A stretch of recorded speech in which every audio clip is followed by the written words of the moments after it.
Hi everyone, it's Susan from Starlight Oracle Weekly Readings. Welcome to this week's reading, and just a quick thank you to the new subscribers that have come from my main channel. I mentioned this channel on my last video, and if you are mostly subscribed to this channel and you don't follow my other channel, Starlight Oracle, I do have a video up for 2019 about what energies to expect, so have a look at my other channel for that.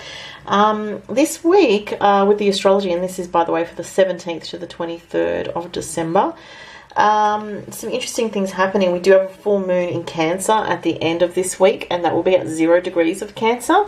So this is quite an interesting new moon, sorry, not a new moon, a full moon, because it does make a positive angle to the planet Uranus, which is a planet of breakthroughs, freedom, new situations, futuristic energy, and with the full moon making a sextile positive aspect to Uranus, I think this could bring some breakthroughs for some people this week. If you have anything in your actual natal chart, if you know your chart around 0 degrees of a cardinal sign, so that would be obviously Cancer, Capricorn, Libra or Aries, this could be a powerful week for you. And just to let you know, the full moon actually happens on the 22nd of December, towards the end of this week.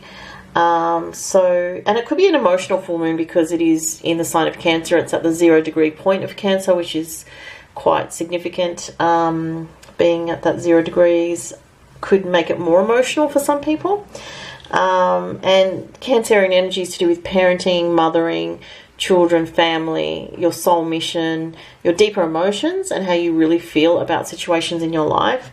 And with the sextile to Uranus this week, we could be thinking about where we're moving forward. And it could be even like literally, where are you moving, like with your family, or, you know, moving house, because Cancerian energy is to do with home as well. So that could be an influence for some people. But if it's not to do with that, it could be thinking about what you're going to be doing next year, and, you know, thinking about your direction, your life direction, and making new breakthroughs for yourself, making new, breaking new ground, I want to say. Oh, and just before I carry on, I'll just mention 1, 2, 3 this week. So choose from any of the 3 piles of cards there. There are different combinations, so I've chosen 3 decks, but I've mixed them up so that there's different combinations there. But anyway, continue with the astrology. The beginning of, let me see, what have we got? The main sort of things happening are actually from Wednesday to Friday, roughly the 19th to the 21st. The Sun in Sagittarius makes a trine to Uranus in Aries, so that's going to be an interesting energy. Again, there's a hint of breakthroughs this week for some people. That's more late Sagittarius energy, so if you have anything late Sagittarius, that could be really positive for you, but it can be for everyone, that energy. So there could be a breakthrough this week for some. Friday, Mercury conjuncts with Jupiter in Sagittarius. This is very big energy. It could be over the top energy. Your faith could be restored, but just be careful of the dark side of this energy, which could be just getting carried away with your own mind and preaching too much to other people. Like thinking that you have every answer about a situation, or being really judgmental. That's sort of the dark side of some Sagittarius energies, being too preachy, being too judgmental. But on the positive side, you know, it can be like your faith is restored in some aspect of your life. Hope is renewed. You know, some positive things happen. But because Mercury is you know, it's not well placed in Sag, and it's conjunct with Jupiter, there can be, on Friday, just be careful of people being overly blunt, or you yourself being overly blunt, or getting carried away with your thinking, taking things mentally too far. It can sometimes be an aggressive energy on the darker side of Sagittarius, especially with Jupiter involved, making just everything. It's like mountains out of molehill type situations mentally. So be very aware of that on Friday. Also Friday, Venus in Scorpio makes a really nice trine to Neptune in Pisces. So this is about spiritual healing on Friday also. So, you know, with that combination on Friday of Venus trine Neptune and Mercury conjunct Jupiter, this can be a very spiritual energy for some people if your vibration is high. You know, if you're someone who is spiritually inclined, that you do pray and things like that, you do meditate, it could be quite good for that. If you let yourself get sucked into lower energies, it can actually be a bit dark. even though it is a trine, it's still, you know, Venus, again, not well placed in Scorpio. It's a bit dark there in Scorpio. Trine with Neptune can be sort of delusions as well. But on the positive, and it is mostly positive with Venus trine Neptune, there can be very strong creative forces, strong creative energy, strong romantic energy, heightened spiritual energy around you, and even the opportunities in relationships that are very spiritual for some people.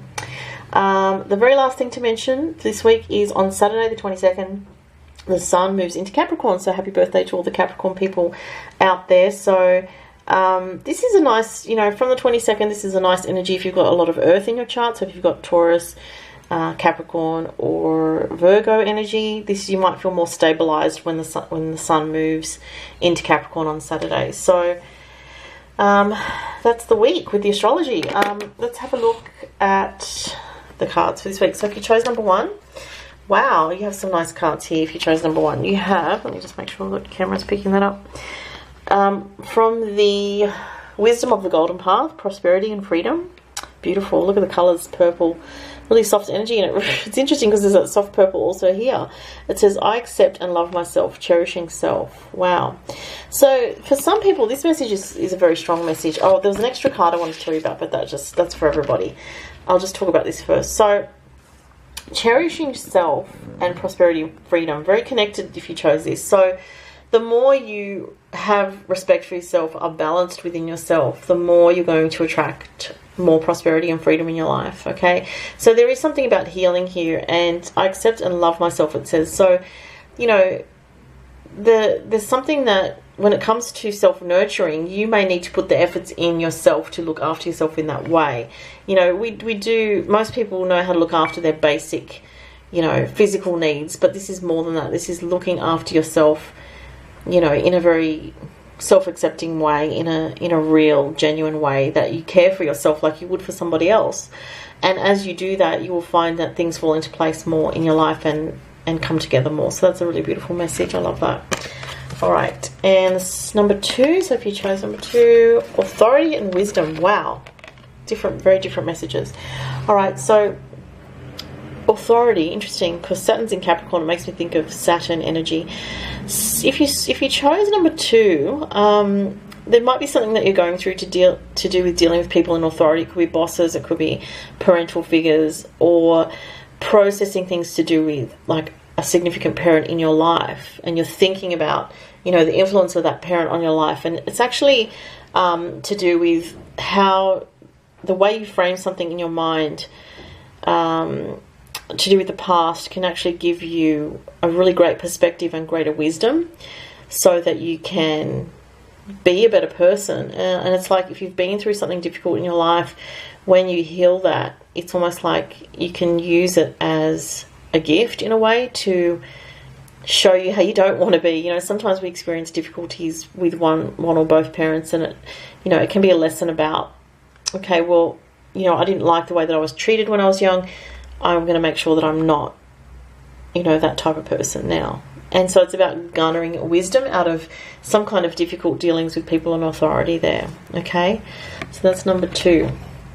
Number 3, opening to love and compassion. Wow, there's a lot of loving energy there. 2 cards about love. So if you chose number 3, very strong energy around you this week to do with having an open heart, all right, and letting energy flow through you, not to sort of get stuck in some way, and being compassionate.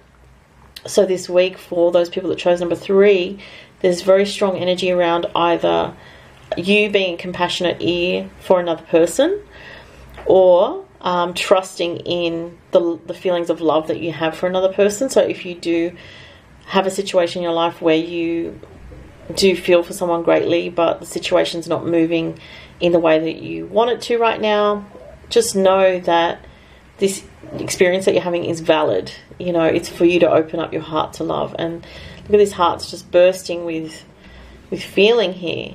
And there may be a situation where it's actually difficult for you to be compassionate towards somebody. So it's a bit of a test for you to sort of show the compassion to others that you want others to show to you, okay? And to give that love. And, you know, some people think that you know, we can get, as human beings, you know, we can really easily get stuck in the idea of, you know, the love that we receive and forget about what we're giving out. Are we giving out, you know, a good quality feeling to others? So that's a question, maybe, if you chose the number 3 cards, okay? And there was a card that just flipped out, and I felt like it was for everyone. Mother Mary. Whoa. So the Mother Mary card came out, and so I feel like it's a message for everybody this week. A strong energy to do with mothering, nurturing, self-care. And it's so interesting because the full moon in Cancer, you know, Cancer is the typical sign associated with maternal energy, with mothering, with mother. So this energy of a mother figure comes through this week. There could be multiple meanings. Some people may have a connection with Mother Mary, you know, the higher sort of emanation of that energy. For others, it's about mothering yourself, as it came up before, cherishing yourself. And for some people, I do feel it's working with higher angelic forces to help you get through difficult feelings, difficult thoughts, you know, this week, okay? And I'm just going to see what else I'm getting from this. I'm getting the word grounding. So something about, you know, how you feel when you feel safe with someone who's very maternal. You feel very grounded and safe, and it's about feeling safe as well this week. That's an energy that's coming through for me. So that was the reading for this week, guys. If you would like a personal reading, my store is still open, and feel free to book. You know, there's different readings that I have on offer, from psychic tarot to astrology and mediumship readings as well, and the link will be below. Thank you so much, and have a fantastic week, everyone. Bye.